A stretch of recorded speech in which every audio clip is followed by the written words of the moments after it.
you're baptized with him, you're baptized into his death. That's a death to sin. It's not, anyone that's dead to sin also comes in the next thing that followed in Jesus' experience, resurrection. It's not saying that was going to happen after AD 70. He's just walking them through this. Once you're baptized into his death, you're also going to rise. It's just the natural thing that's going to happen. If you know it, though, the whole key is knowing it. Knowing it unlocks your faith in it, and once you have faith in it, you can start experiencing it. And so, Paul shocked them by saying they were not under sin at all. You might say, well, how can people sin if they're not under it then? Well, if they don't know these truths, they're never going to claim them. The answer was not merely sinning in order to see grace abound over such sin, but rather that grace abounded to the extent that they weren't even under sin anymore. And they're not bound to commit sin, as some people to this day think they must commit sin. There's no escaping that failure. That's the best victory they can have. They were baptized into Christ's death in order to die to sin. To think they must sin in order to see grace superabound is to not even realize the purpose of their baptism.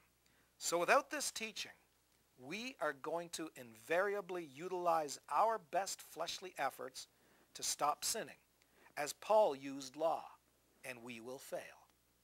Until we learn that we were baptized into his death in order to rise into a newness of life as a natural progression from being baptized into his death, and not a time issue requiring 70 AD to occur, we will fail.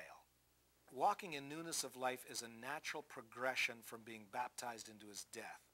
That if the Roman believers had understood that, they would have had faith for it and enjoyed it. But you can't enjoy something you don't have faith for.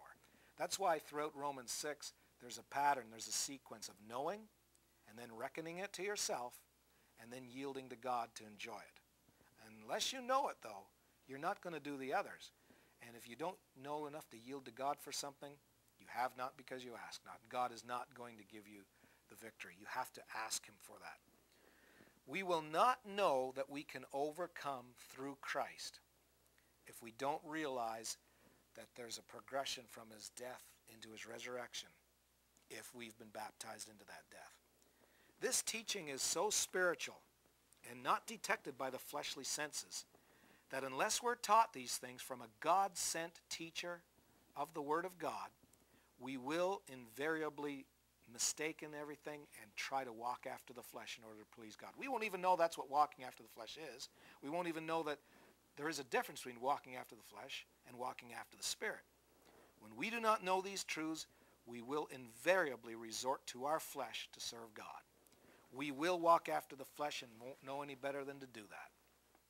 Paul didn't tell them that their failure was because AD 70 had not rolled around yet, but rather because they didn't know the truth.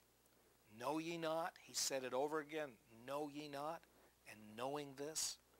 He said knowing that Christ died to sin once and is now alive unto God, and knowing that we have come into union with that same Christ in our baptism, we can expect a resurrection to occur in our lives right now, spiritually speaking, no matter if a person lived before AD 70 or lives in our age, the moment we apply that knowledge to our faith.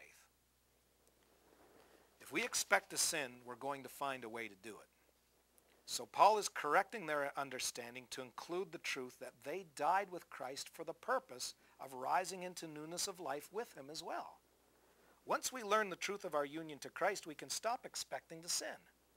And instead we can believe God in order to walk in victory and walk in newness of life.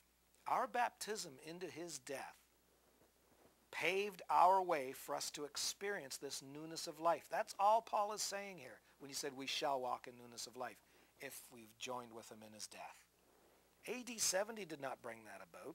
It wasn't that they were not enjoying it because AD 70 had not yet rolled around yet, but rather because they simply did not have the understanding. They didn't know as to the purpose of baptism and how baptism is associated with resurrection. It's like saying, you take his baptism and you're going to rise with him. As much as it is to say, you take this highway to Houston, you're going to get to Houston. It's just a natural sequence of events. It's not a time text issue. They would experience this victory as soon as they realized these truths. and believed God for them. They had to first know those truths, though, and then reckon them to be true for themselves. Know it, and then reckon it to be true, apply it to yourself, and then 3, yield to God in faith for his Spirit to overcome and empower us to overcome sin.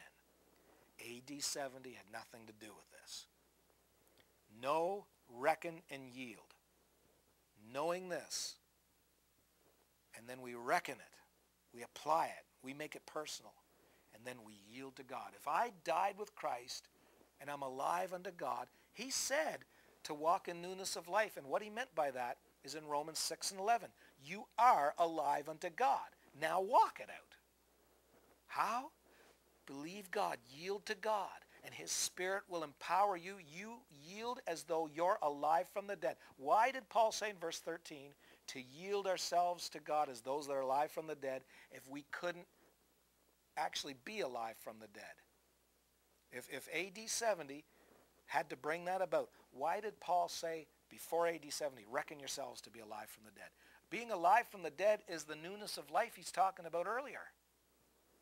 And once you realize that, it's ours, it's mine, I can believe God, you won't allow sin. Sin that you let run all over your life won't be allowed to move again once you really understand this teaching.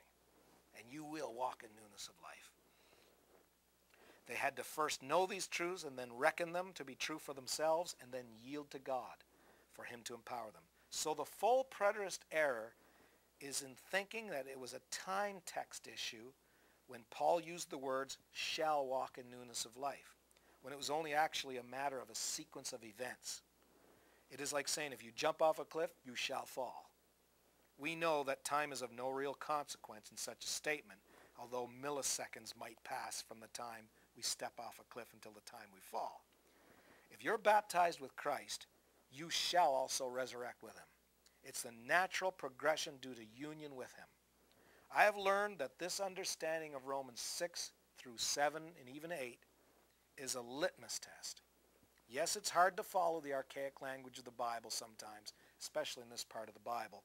Even Peter commented that Paul's words were hard to be understood and people wrestle them to their own destruction.